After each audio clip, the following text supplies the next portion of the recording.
আসসালামু আলাইকুম বন্ধুরা, কেমন আছো? আশা করি আল্লাহর রহমতে সবাই ভালো আছো। আমের এই সিজনে তোমাদের জন্য থাকছে কাঁচা আমের জেলি। কাঁচা আমের জেলিটা খুব সহজ নিয়মেই কিন্তু তৈরি করতে পারবে, একেবারে কোনো ভাপ দেওয়ার ঝামেলা ছাড়াই। আর পাউরুটি বা রুটির সাথে খেতে এতটা অসম্ভব মজার, ভাবাই যায় না। তো চলো সহজ রেসিপিতে দেখিয়ে দিচ্ছি কিভাবে তৈরি করা যায় এই কাঁচা আমের জেলি। আমি এখানে 3টা মিডিয়াম সাইজের হিমসাগর আম নিয়ে নিয়েছি। আমগুলো একদম কাঁচা, আর 3টা আম দিয়ে আজকের জেলি। তো দেখো, আমগুলো এভাবে কেটে আমি ছোট ছোট করে নিয়েছি। আর ছোট ছোট করে নেওয়ার ফলে ব্লেন্ড করাটা খুব সহজ হয় এবং খুব সুন্দর মিক্সড হয়। তো দেখো, আমগুলো আমি একটা মিক্সিং জারে নিয়ে নিচ্ছি।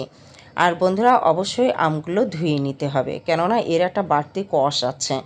তো এরপরে আমি ব্লেন্ড করে নিয়ে আসছি। ব্লেন্ড করার পর দেখতেই পাচ্ছ যে কতটা সুন্দরভাবে একদম মিহি হয়ে গেছে। এর মধ্যে আমি 1 কাপ পরিমাণ পানি দিয়ে নিচ্ছি। তাহলে কি হবে, ছাঁকনির সময় এর ভালোভাবে রসটা বের হয়ে আসবে। তো একটা চামচের সাহায্যে ভালোভাবে নেড়ে চেড়ে নিচ্ছি, তারপর ভালোভাবে ছেঁকে নিচ্ছি। তো বন্ধুরা, এভাবেও না করেও তোমরা ইচ্ছা করে সিদ্ধ করে করতে পারো, কিন্তু সিদ্ধ করাটা আমার কাছে একটা বাড়তি ঝামেলা মনে হয়েছে। আর এভাবে করলে খুব সহজেই কিন্তু জেলিটা তৈরি করে নিতে পারো। আর এই জেলিটা এতটা সুন্দর পারফেক্ট হয় যে তোমরা কল্পনাই করতে পারবে না। তো দেখো, একদম আমার কিন্তু 1.5 কাপ পরিমাণ জুস বের হয়ে এসেছে।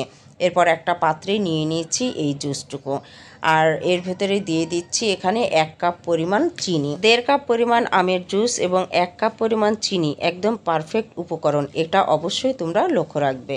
এরপর দিয়ে দিচ্ছি 1/4 চা চামচ পরিমাণ লবণ।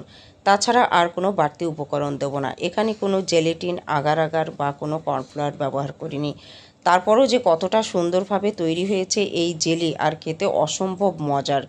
তো বন্ধুরা, এভাবে নাড়াচাড়া করতে করতে চারপাশে যে ফেনাটা ওঠে একটা চামচের সাহায্যে ফেলে দেবে। এরপর এর মধ্যে দিয়ে দিচ্ছি 1 টেবিল চামচ পরিমাণ লেবুর রস। লেবুর রস দেওয়াতে এর মধ্যে খুব সুন্দর একটা ফ্লেভার সৃষ্টি হয়, আর জেলিটা খেতে আরও বেশি ভালো লাগে। তো নাড়াচাড়া করতে করতে দেখতেই পাচ্ছ এর কালারটা খুব সুন্দর হয়ে এসেছে এবং ঘন হয়ে এসেছে। তারপর কয়েক ফোঁটা রস আমি একটা প্লেটের মধ্যে নিয়ে কাত করে নিচ্ছি। তো দেখো, খুব সুন্দরভাবে জমে গেছে। আর জমে যাওয়ার ফলে কিন্তু সাথে সাথে গড়িয়ে পড়ছে না। তখনই বুঝতে হবে যে আমার জেলিটা একদম পারফেক্টভাবে হয়ে এসেছে। এরপর নামিয়ে নিচ্ছি। আর এর লুকিংটা দেখতেই পাচ্ছ, এখানে আমি কিন্তু কোনো কালার ব্যবহার করিনি।